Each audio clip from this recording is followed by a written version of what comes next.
de la epístola a los Efesios. Para aquellos que nos visitan por primera vez, nos encontramos con una serie de predicación basada en la epístola a los Efesios. Domingo a domingo seguimos expositivamente el desarrollo de esta epístola y nos encontramos en el capítulo 2 de la carta a los Efesios, y el texto para hoy son los versículos 11 al 13. Efesios 2, 11 al 13. Y el título de este sermón o tema que domina la exposición de este pasaje es Cercanos por la sangre de Cristo. Cercanos por la sangre de Cristo. Y esa es la razón por la cual hemos orado sobre la sangre, hemos cantado sobre la sangre, hemos cantado de lo lejos que estábamos y ahora estamos cercanos por la sangre, porque todo el orden del culto está dominado por la exposición de la palabra. Y esa es la adoración que Dios ordena a su pueblo. Hermanos, si ya tienen entonces el texto en sus manos o su dispositivo electrónico, sigan entonces atentamente la lectura de la palabra de Dios. Por tanto, acordaos de que en otro tiempo vosotros, los gentiles, en cuanto a la carne, erais llamados incircuncisión por la llamada circuncisión hecha con mano en la carne. En aquel tiempo estabais sin Cristo, alejados de la ciudadanía de Israel y ajenos a los pactos de la promesa, sin esperanza y sin Dios en el mundo. Pero ahora en Cristo Jesús, vosotros que en otro tiempo estabais lejos, habéis sido hechos cercanos por la sangre de Cristo. Amén. Amén. Si llegaste sintiéndote lejos y con un corazón distante, toma esta palabra. Cercanos por la sangre de Cristo. Demos gracias al Señor por su palabra. Buen Padre Celestial, una vez más, delante de ti, agradecemos lo glorioso, lo infinito, lo maravilloso, abrumador y sustancioso que tenemos en Cristo Jesús. Por lo cual ninguno de nosotros delante de ti deberíamos sentirnos, ajenos, distantes, sino que hemos sido hechos cercanos por medio de la sangre de tu amado Hijo. Permítenos entonces, Señor, en virtud de esa sangre y por medio de esa sangre preciosa, adorarte mientras escuchamos tu bendita palabra. En el nombre de Jesús oramos así. Amén. Siguiendo entonces el contexto de lo que hemos estado aprendiendo en la exposición de esta carta, el apóstol Pablo, después de haber declarado en el versículo 10 de que nosotros somos hechura de Dios y creados en Cristo Jesús, ¿cierto? Para buenas obras que Dios preparó de antemano para que anduviésemos en ella, eso es lo que el apóstol Pablo dice en el versículo 10, nosotros esperaríamos un detalle definido, cauteloso, meticuloso de todas esas buenas obras que Dios ha preparado. Porque eso dice el versículo 10, que somos hechura suya, ¿cierto? Creación de Dios, y fuimos salvos, ¿cierto? Para andar en esas buenas obras. Según nuestra lógica humana, lo que continúa entonces ahora con el discurso de Pablo es que él comience a dar un detalle de esas buenas obras. Pero eso no es lo que dice la palabra de Dios. ¿Les llama la atención eso? Eso no dice la palabra de Dios. Esperaríamos nosotros un detalle de buenas obras para comprobar si Dios está obrando en nosotros. Si realmente soy una hechura de Dios. Porque si Dios me preparó a mí y soy hechura de Dios y ha preparado buenas obras y las buenas obras vienen de Él, entonces Pablo tienes que darme a mí un listado de buenas obras o una especie de checklist para comprobar si realmente soy hechura de Dios o no. Pero fíjate que eso no es lo que hace Pablo. Pablo nos da una lista de deberes. Eso no continúa después del versículo 10. No hay una lista de deberes, ni siquiera hay una exhortación a la obediencia. Eso es lo más radical de esto. No hay una exhortación a la obediencia. La pregunta es, ¿por qué? ¿Por qué? ¿Por qué no hay una lista a deberes? ¿Por qué no hay una lista de cosas que nosotros tenemos que hacer si Pablo ha dicho que somos hechura de Dios, creados, ¿cierto?, para buenas obras? ¿Y por qué Pablo no detalla esas buenas obras? Bueno, la respuesta es porque el Espíritu Santo conoce nuestros corazones.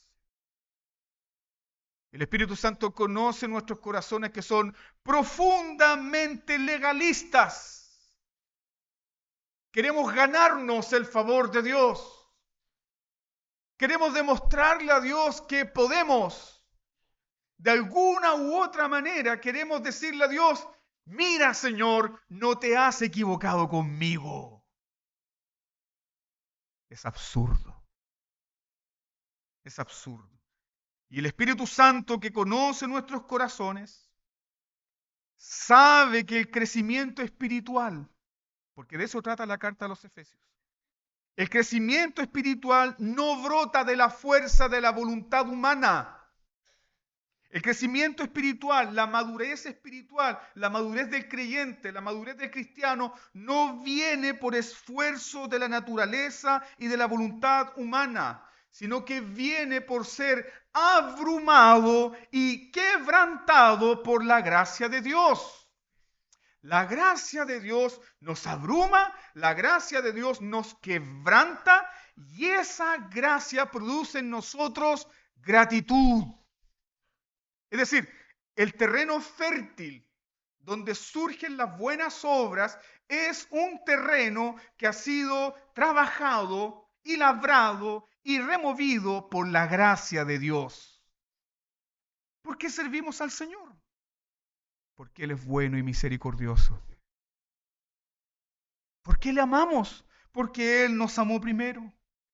¿Por qué deseamos estar con Él? Porque nadie me ha tratado como Cristo. Es su gracia, es su misericordia. Por eso, Pablo, en su principio doctrinal, antes de decirnos qué debemos hacer, Pablo nos recuerda quiénes éramos nosotros. ¿Quiénes éramos? Viene haciendo esto desde el versículo 1. Estábamos muertos en delito y en pecado. Éramos esclavos del mundo, éramos esclavos de nuestra carne. Estábamos bajo el poder de Satanás, éramos hijos de ira, lo mismo que los demás. Pablo viene haciendo esto, viene desarrollando esto desde el primer versículo del capítulo 2. Pablo nos recuerda quiénes éramos, Pablo nos recuerda quiénes somos y Pablo nos recuerda qué es lo que Cristo ha hecho por nosotros. Entonces, antes de enseñarnos cómo debe vivir un creyente, que se nos enseña. Mira el versículo 11. Antes de enseñarnos cómo debe vivir un creyente, esto es lo que tienes que hacer. ¿Qué se nos enseña? Versículo 11. Por tanto, acordaos. Recuerden. Recuerda. Acordaos. Por tanto, acordaos. ¿Es una sugerencia? No, es un mandato. Es un mandato. No es una sugerencia, es un mandato. El Evangelio, queridos hermanos, nos ordena a nosotros tener memoria espiritual. Sí.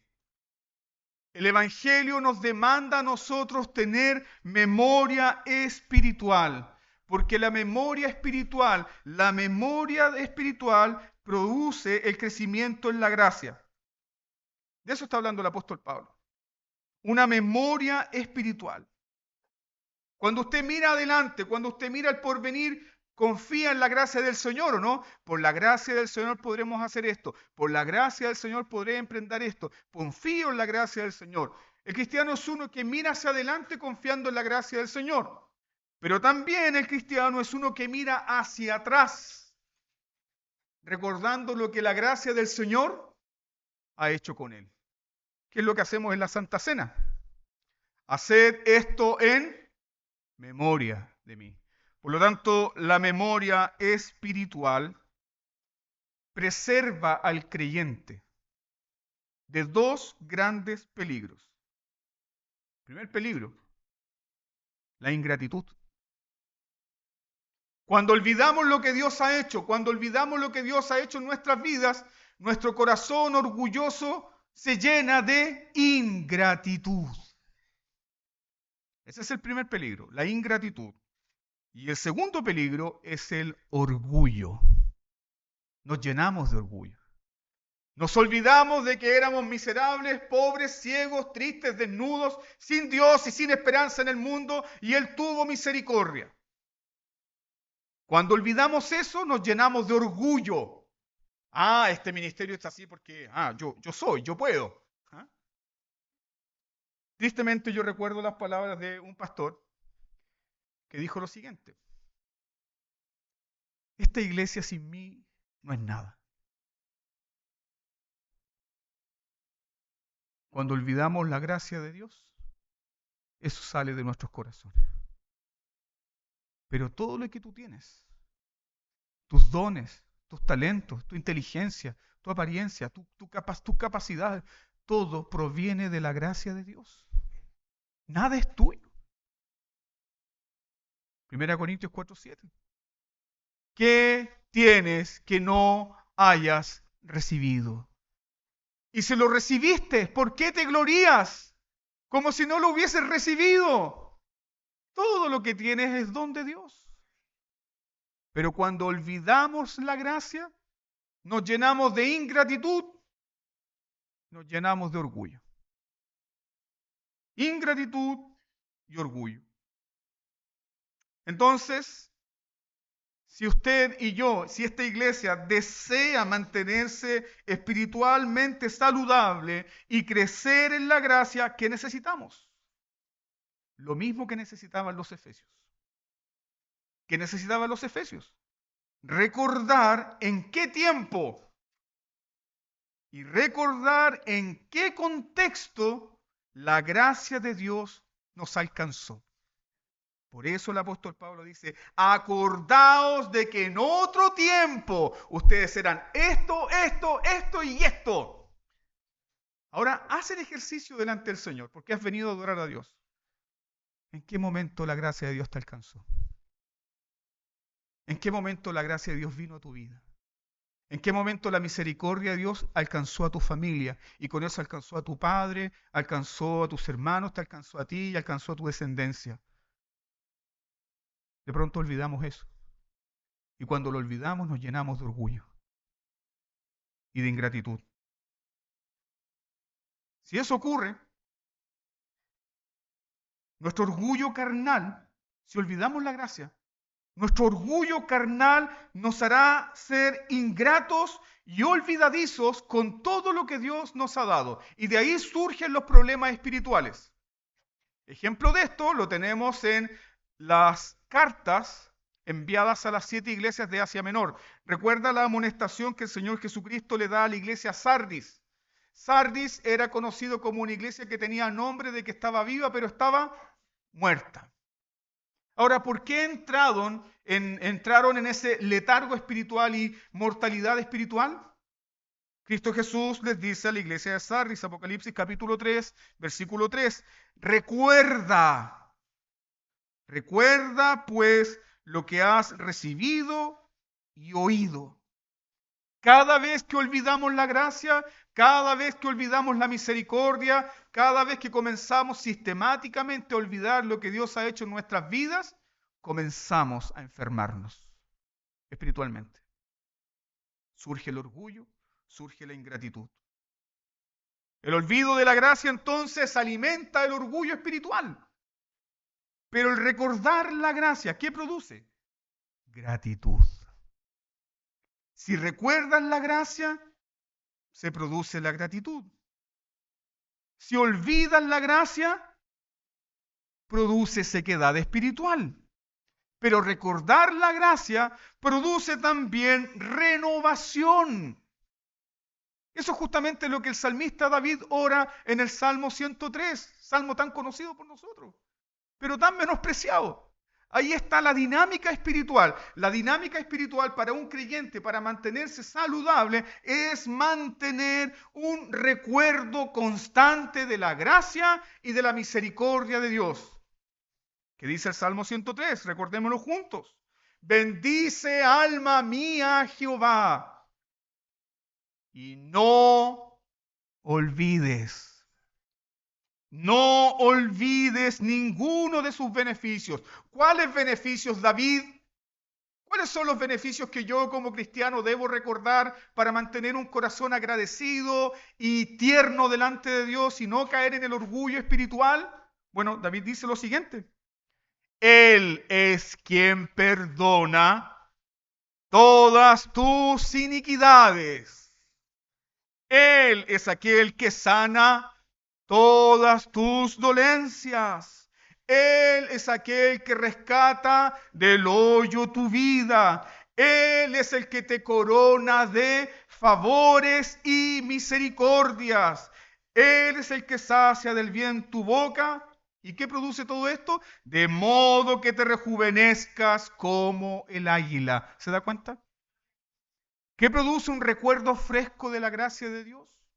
No solamente gratitud, no solamente humildad, sino también renovación espiritual. Ahí te das cuenta de la necesidad que nosotros tenemos domingo a domingo, que se nos recuerde qué cosa. Cuéntame la antigua historia. Dime otra vez la antigua historia del amor del Salvador. Predicador, dime una vez más que Jesús murió por mí. Dímelo. Eso renovará mi corazón. Eso me pondrá de pie. Eso me hará cantar. Esa es la razón por la cual se nos predica el Evangelio constantemente. Y constantemente se nos está llamando a recordar la gracia porque nuestro corazón, nuestro orgullo tiende al olvido. Tiende al olvido, tiende a olvidar estas cosas. De hecho, la razón por la que muchos cristianos viven con poco fruto espiritual. Atención con esto. La razón por la cual muchos cristianos viven con poco fruto espiritual y viven poco comprometidos con el servicio a Dios no es porque les falten actividades religiosas, sino por el olvido de la gracia. ¿Quien olvida la gracia puede servir? No, no puede. ¿Recuerda ese hombre encadenado por el mismísimo demonio? El gadareno, desnudo, que hacía pedazos su propio cuerpo. Y cuando el Señor le quitó esas miserables cadenas de maldad, ¿qué quiso hacer este hombre? Déjame ir contigo. Quiero servirte. Ese es el fruto de la gracia, de la gratitud. Servimos a Dios, deseamos obedecerle, deseamos seguir sus mandamientos, deseamos estar con Él. ¿Por qué? Por su gran amor y por su gran misericordia. Recuerda a la mujer que no paraba de llorar y que con sus propias lágrimas comenzó a lavar los pies de Jesús. Recuerda a la mujer que desató su cabello y con su propio cabello comenzó a limpiar los pies de barro de Jesús. ¿Qué dijo Jesús? Al que poco se le perdona, poco ama. Pero al que mucho se le perdona, mucho, mucho ama. Entonces, la gracia de Dios nos permite a nosotros entender una sola cosa: cuán grande era la deuda, cuán terrible era nuestra condición de la que fuimos rescatados, perdonados de todo, hermano. No hay razón para que andes triste y amargado, se te ha perdonado todo, absoluto.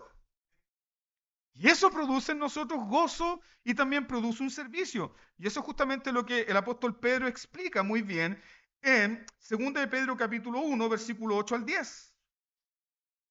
Pedro escribe, porque si estas cosas están en nosotros, ahí está hablando de estas características de la vida piadosa, si estas cosas están en vosotros y abundan, no os dejarán estar ociosos y sin fruto. Pero el que no tiene estas cosas, fíjate bien lo que dice el texto, el que no tiene estas cosas, ha olvidado la purificación de sus antiguos pecados. Tal vez nosotros legalistas diríamos lo siguiente: el que no tiene estas obras no es salvo, pues ese no es salvo. Nosotros diríamos eso. Pero ¿qué dice Pedro? No es que no sea salvo, no es que haya perdido su salvación, es que ha olvidado el hoyo putrefacto, oscuro, miserable de donde el Señor lo sacó. Ha olvidado dónde y en qué contexto la gracia de Dios le alcanzó. Eso es lo que está diciendo Pedro. Pedro no atribuye la falta de fruto a una falta de información. Pedro no atribuye la falta de fruto a una falta de actividad, sino la falta de fruto es por el olvido espiritual. Olvidamos espiritualmente la gracia, olvidamos espiritualmente la misericordia, ¿y qué sucede? Comenzamos a llenarnos de orgullo, comenzamos a enfriarnos, comenzamos a distanciarnos de parte del Señor. Entonces el problema no es más o menos actividades religiosas. El problema no es más o menos cosas que hacemos para Dios. El problema es que hemos perdido de vista el Evangelio. Y con eso hemos olvidado la gracia. Y al olvidar la gracia y la misericordia, ¿tenemos deseos de servir? No, porque nos llenamos de orgullo, de ingratitud. Y en lugar de alabanza en nuestras bocas surge la quejabanza. ¿Conoces esa? La quejabanza. Nos quejamos. ¿Por qué? ¿Por qué? ¿Por qué? ¿Por qué? En lugar de la alabanza está la queja. En lugar de la adoración estaba la murmuración. Hermanos, eso fue lo que sucedió con Israel cuando salieron de Egipto, cuando el Señor los rescató con mano poderosa. Llevaban 3 días caminando por el desierto y comenzaron a decir: nos trajiste a este lugar para matarnos de sed, a nosotros y a nuestros hijos. Malvado Moisés. ¿Qué habían olvidado? Habían olvidado que Dios había abierto el mar rojo. Habían olvidado que Dios había derrotado y derrumbado a los ídolos de Egipto.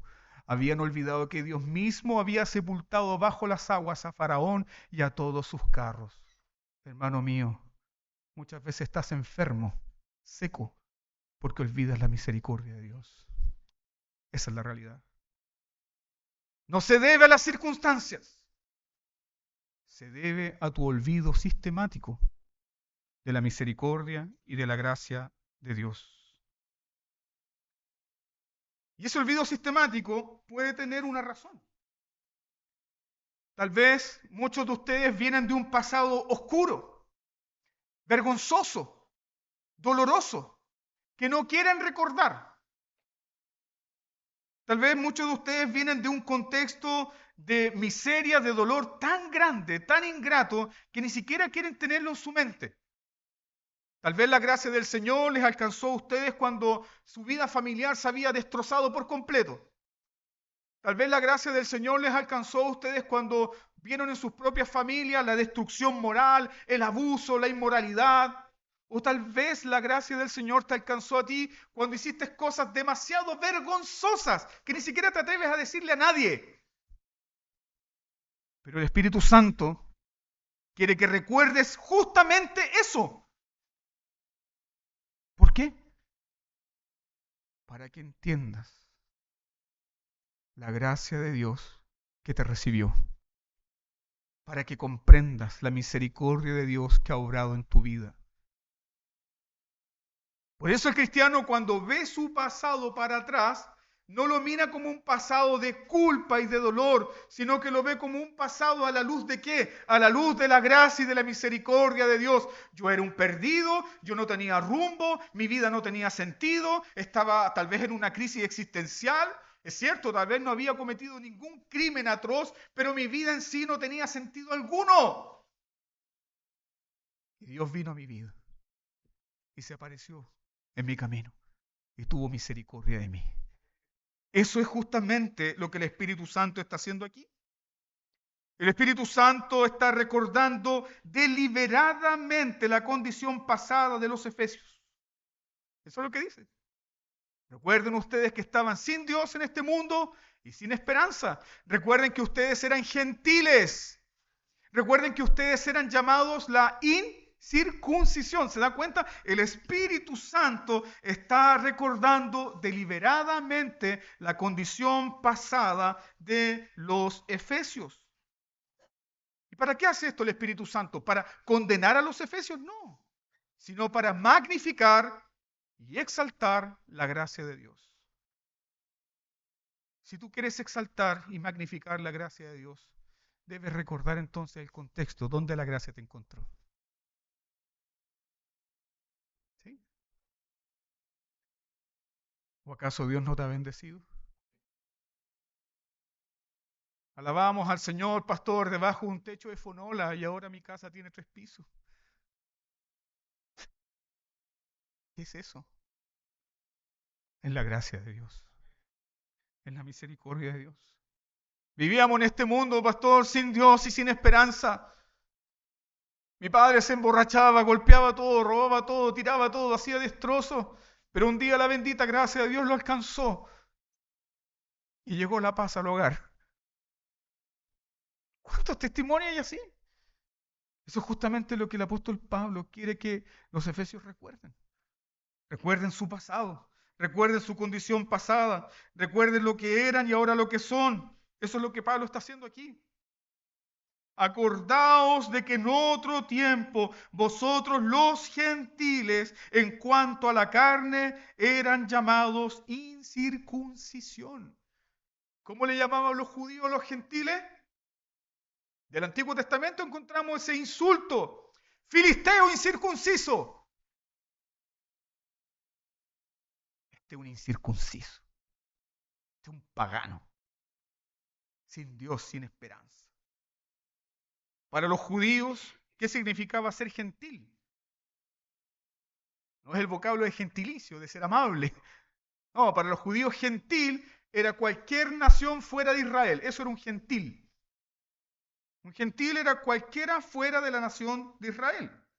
Pero gentil no solamente era una etiqueta social, sino que también gentil era una etiqueta espiritual. Y los judíos usaban esa etiqueta ¿para qué? Para menospreciar. No, así es un gentil nomás. El judío, amante de la ley, decía, te doy gracias, Señor, porque no me hiciste mujer y no me hiciste gentil. Mire qué bonito. ¿Sí? Te doy gracias porque no soy un gentil. Entonces, ¿cómo los judíos veían a los gentiles? A cualquiera que no fuera la nación de Israel. Entre paréntesis, ¿quiénes son los gentiles? Nosotros.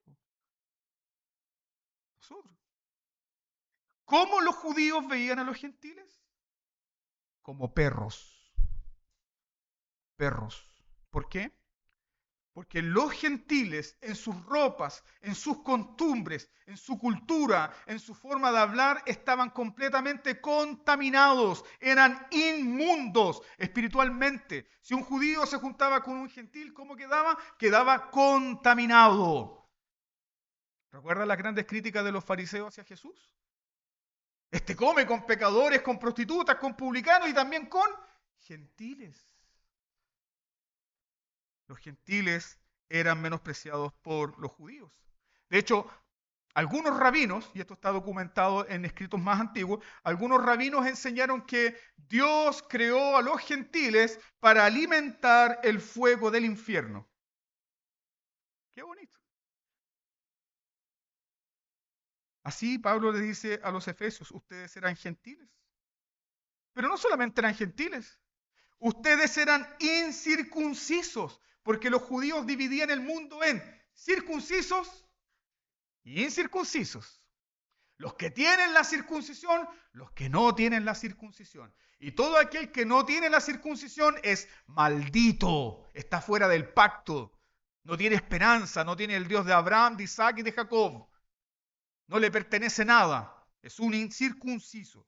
¿Recuerda cómo el apóstol Pablo se gloría de esto en Filipenses capítulo 3, versículo 5? ¿Qué dice el apóstol Pablo ahí? Soy circuncidado desde el octavo día. ¿Ah? A mí me bautizaron al octavo día. Soy circuncidado desde el octavo día. Irreprensible en cuanto a la ley. Esa era la gloria del apóstol Pablo antes de la conversión. Se gloriaba en esas cosas. Pero ahora fíjate lo que Pablo hace. Ahora, ¿cómo Pablo le llama a la circuncisión? Aquí, en este texto, ¿cómo el apóstol Pablo le llama a la circuncisión? Le llama circuncisión hecha con mano de quién? Mano de carne. Porque ¿cuál es la circuncisión que vale? La del corazón. La del corazón. ¿Quién circuncida el corazón? El bendito Espíritu Santo. ¿Quién circuncida el corazón? El Dios Todopoderoso al darnos un nuevo corazón y quitar el corazón de carne. Por eso el apóstol Pablo en Gálatas 6:15 dice, porque en Cristo Jesús ni la circuncisión vale nada, ni la incircuncisión, sino una nueva creación. ¿Eres nueva creación? Sí, sí. ¿Estás en un mejor pacto? Por supuesto, por supuesto. Eso es lo que el apóstol Pablo está recordando a los efesios. Pero el problema de los gentiles no tan solamente era cómo los judíos veían a los gentiles, sino que también el problema de los gentiles era cómo ellos estaban delante de Dios.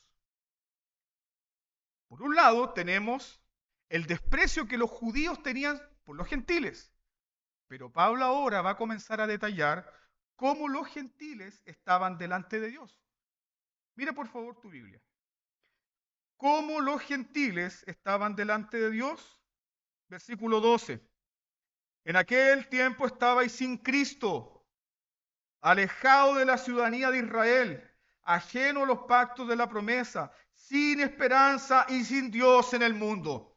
Ahí está, cómo Dios veía a los gentiles. Cómo los gentiles estaban desde la mirada de Dios, ajenos a Israel. La primera descripción que el apóstol Pablo da es que los gentiles estaban sin Cristo. Sin Cristo aquí se refiere básicamente a la falta de unión con Cristo por la fe. Sin Cristo, sin Cristo. ¿Por qué? Porque la revelación del Mesías vino a través de Israel. ¿Los gentiles esperaban un Mesías? No, no. ¿Los gentiles tenían promesa? No. Es más, los gentiles tenían un culto pagano. Los gentiles no habían recibido la ley, los patriarcas, el culto, el templo, ni las promesas de Dios, como el apóstol Pablo dice en Romanos 9:5. La religión de los judíos, perdón, de los gentiles, era completamente pagana, completamente ignorante, sin esperanza de un Salvador. De hecho, ¿se acuerdan lo que Jesús le dice a la samaritana? Jesús revela esto. Jesús revela la condición de los gentiles cuando le dice a la samaritana, ustedes los samaritanos adoran lo que no conocen. Nosotros, es decir, los judíos, nosotros adoramos lo que conocemos, porque la salvación viene de parte de ¿quién? Viene por medio de los judíos. Es decir, Dios reveló el plan de salvación a través del pueblo de Israel. ¿Qué fue Israel? Un vaso, un instrumento. ¿Para qué? Para revelar el plan salvífico. Ahora, ¿eso era un insulto racista? ¿Pueden ver aquí a Jesús como dándole un insulto racista a la mujer samaritana? Mira, samaritana, tú no sabes ni tienes idea de lo que adoras. Nosotros los judíos sabemos. ¿Era un insulto racista? No. Era un hecho histórico. Era la verdad. Porque los samaritanos no tenían la revelación ni de los profetas, ni del culto, ni de la esperanza del Mesías. Dios había escogido a Israel para revelar su plan salvífico. Por lo tanto, en aquel tiempo, el estar sin Cristo para un gentil significaba estar ajeno a las promesas del Mesías. Por lo tanto, si tú querías alcanzar la salvación como gentil, ¿qué debías hacer? En primer lugar, no simplemente invocar el nombre del Dios de Abraham. Tenías que hacerte parte ¿de qué? Del pueblo. ¿Recuerdan lo que hizo Ruth la moabita? Era una mujer pagana, ¿no? Adoraba a dioses extraños, ¿sí? Se había casado con uno de los hijos de Noemí. Y cuando muere el esposo de Noemí, junto con sus hijos en Moab, Ruth decide seguir, ¿cierto?, a su suegra Noemí y regresar a la tierra de Israel. ¿Sí? Y aquí todos recordamos ese hermoso pasaje cuando Ruth le dice a Noemí, no me ruegues. Algunos lo colocan ahí en parte de matrimonio. No tiene nada que ver en todo caso. No me ruegues que te deje y me aparte de ti, porque a donde quiera que tú fueres, iré yo, y donde quiera que vivieres, viviré. Tu pueblo será mi pueblo y tu Dios mi Dios. Nota aquí este detalle. ¿Por qué Ruth no le dijo a Noemí, en primer lugar, tu Dios será mi Dios? Sino que le dijo, tu pueblo será mi pueblo. ¿Por qué no le dijo en primer lugar, tu Dios será mi Dios? Porque para adorar al Dios verdadero de Israel, se debía tomar parte con el pueblo de Israel.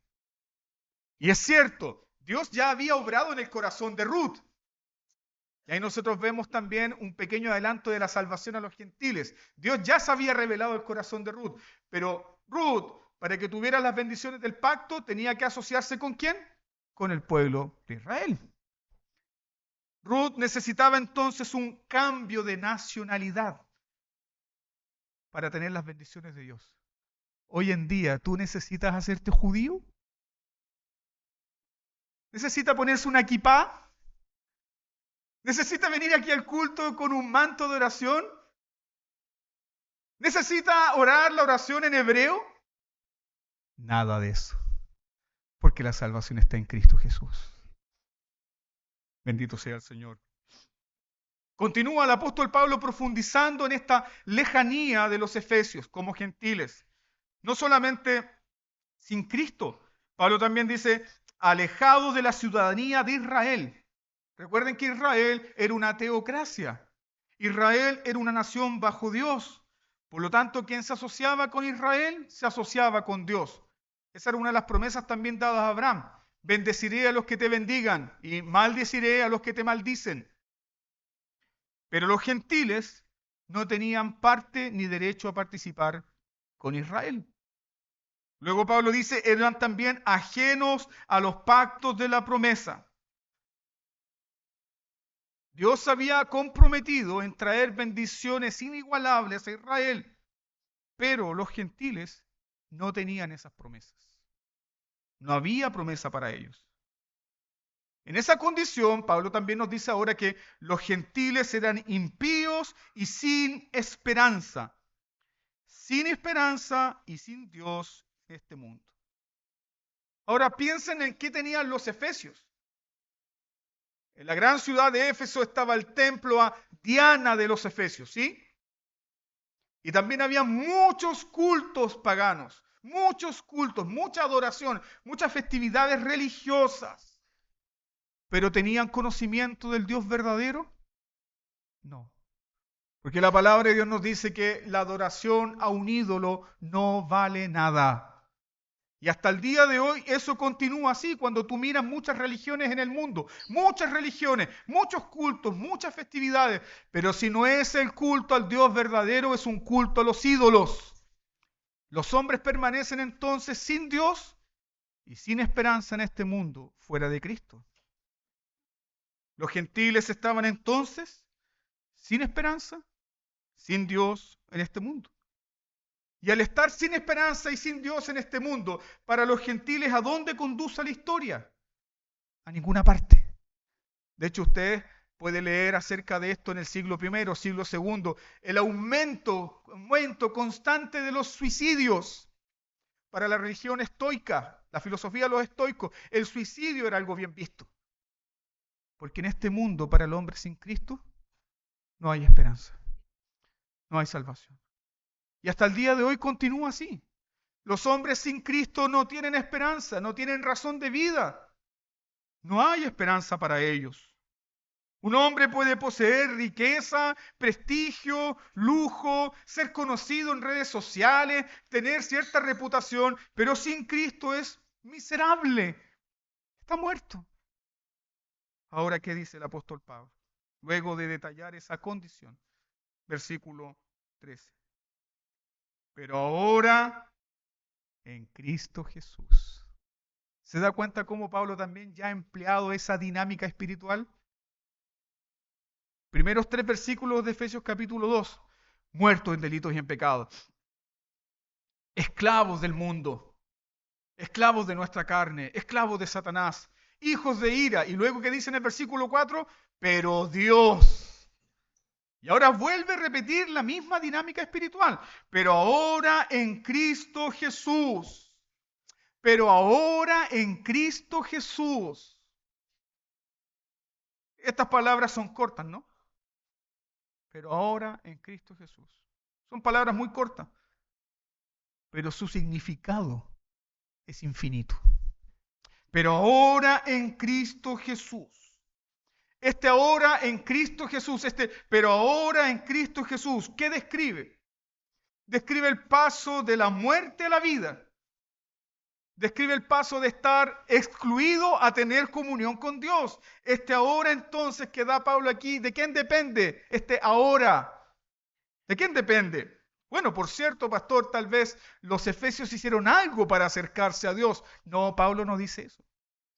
Pero ahora en Cristo Jesús, vosotros que estabais lejos, habéis sido hechos cercanos por la sangre del Señor Jesucristo.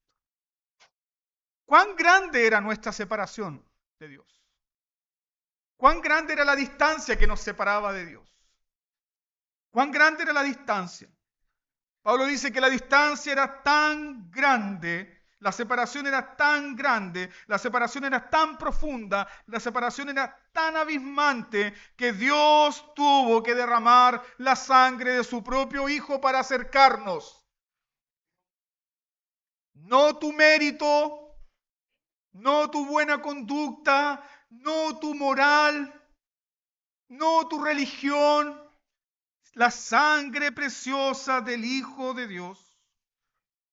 La sangre preciosa del Hijo de Dios es la que nos ha acercado a Dios. Yo quiero que mediten esto. Dios dijo, sea la luz. Y fue la luz, ¿cierto? Tal vez Dios podría haber dicho, acérquense todos los hombres, vengan a mí. Pero no lo hizo. Dios no podía hacerlo. Dios no podía hacerlo. Dios no simplemente podía decir, acérquense los hombres. Dios no podía decir eso. ¿Por qué? No por falta de poder, sino porque Dios es santo. Dios es santo. Dios es luz. Ninguna tiniebla hay en él. Entonces, ¿cómo un Dios santo, justo, puro, infinito en santidad puede tener cercanía y comunión con pecadores sucios y contaminados? Solo por la sangre. Solo por la sangre. Entonces, ¿cómo pecadores sucios, contaminados por el pecado, pueden acercarse a Dios? Solo por medio de la sangre de Cristo. Ese es el testimonio que enseñan las Escrituras. Desde Génesis hasta Apocalipsis. Sigue el rastro ahí. Ese es el rastro de la sangre, el verdadero. Ese es el rastro precioso de la sangre. ¿Por qué? Porque cuando el hombre pecó en Edén, sangre fue derramada para vestir a pecadores desnudos. Cuando Dios comenzó a revelarse a los patriarcas, el único medio para tener comunión con Dios era a través de la sangre derramada en los altares. Cuando Dios rescató a su pueblo Israel de Egipto, ¿lo hizo por medio de qué? Por medio del derramamiento de la sangre preciosa del Cordero Pascual. Y luego Dios dio toda la disposición del tabernáculo, donde los pecadores podían acercarse a un Dios santo a través de sangre derramada. Y en el fin de los tiempos, ¿qué hizo Dios? En el fin de los tiempos, Él derramó la sangre preciosa de su Hijo para acercar a los pecadores. ¿Cuánto necesitamos meditar en esto? ¿Cuánto necesitas recordar esto? ¿Cuánto necesitas recordar este mensaje glorioso? Ahora en Cristo Jesús, vosotros que en otro tiempo estabais lejos, habéis sido hechos cercanos por la sangre de Cristo. ¿Por qué necesitas recordarlo hoy? Porque muchos de ustedes aún se sienten lejos. Aún se sienten lejos de Dios. Porque tal vez muchos de ustedes se sienten lejos de Dios porque siguen mirando sus méritos. Se sienten cerca de Dios cuando no fallan. Tenemos una comunión. Pero cuando fallan, ¿cómo miran a Dios? Me tolera. Necesitas escuchar esto. Necesitas escuchar que has sido acercado por la sangre de Cristo para que dejes de mirar tus propios méritos. Porque mientras más miras tus propios méritos, sigues menospreciando la mismísima sangre del Hijo de Dios que nos ha acercado a Dios para siempre. Por la sangre del pacto eterno hemos sido acercados para con Dios. ¿Qué dice Hebreos 12 respecto de esa sangre? Esa es la sangre del pacto eterno que habla mejor que la sangre de Abel. Porque la sangre de Abel decía, hazme justicia. ¿Recuerda lo que Dios dijo? La sangre de tu hermano clama desde la tierra, hazme justicia. Pero la sangre de Cristo habla por ti y te dice, yo soy tu justicia, yo te justifico. La sangre de Cristo sigue hablando hasta el día de hoy. La sangre de Cristo sigue hablando por nosotros. La sangre de Cristo te dice, mío eres tú, yo te redimí, eres mío, me perteneces a mí. No son tus obras, es mi sangre. No son tus méritos, es mi sangre preciosa derramada por ti. No son tus faltas, es mi justicia. Por eso somos cercanos a Dios. Y por eso hasta el día de hoy, 5 de julio, podemos estar cerca de Dios. Por la sangre. Entonces recuerda esto en tu corazón para preparar ahora tu corazón y participar de la cena. La sangre de Cristo no solamente borra un pasado de pecado y de miseria. ¿Qué hace la sangre de Cristo? Nos asegura la comunión con Dios. Que no descansa en un mérito, no descansa en una vida perfecta, no descansa en algo que nosotros hemos hecho, sino en la virtud poderosa de su sangre. Entonces, cuando la culpa te acusa, ¿qué debes hacer? Mira la sangre. Cuando el orgullo quiere levantarse en tu corazón, recuerda que uno derramó sangre por ti, no fueron tus méritos. Mira la sangre. Cuando el temor al fracaso, Lo he hecho mal como padre, lo he hecho mal como madre, lo he hecho mal como esposo, lo he hecho mal, lo he hecho mal, lo he hecho mal. Cuando ese temor del fracaso comience a paralizarte, entonces, ¿qué debes hacer? Mira otra vez la sangre derramada por ti. Pastor, ¿por qué tenemos que mirar la sangre? Porque eso es lo que Dios mira. ¿Recuerda lo que Dios le dijo a Israel? Miraré la sangre y pasaré por alto. ¿Por qué debes mirar la sangre? ¿Por qué en tu corazón debes tener fresca la memoria de la gracia, de la muerte de Cristo, de la resurrección de Cristo, del Cristo que ha tomado tu lugar? Porque eso es lo que Dios mira. Dios mira la sangre derramada de su Hijo en favor de los pecadores. Tal vez hay alguien aquí que se encuentre sin Dios y también se encuentre como en la misma situación de los Efesios, sin esperanza en este mundo. Déjame decirte algo. El camino de la sangre aún está abierto. No se ha cerrado la puerta. Aún está abierto. Ah, pero pastor, tú no me conoces, tú no sabes cuáles son mis pecados, cuáles son mis maldades, cuáles son mis rebeliones, tú no sabes lo que yo he hecho. Yo no, pero Jesús sí lo sabe y derramó su preciosa sangre por todo eso. Así que puedes venir, ven.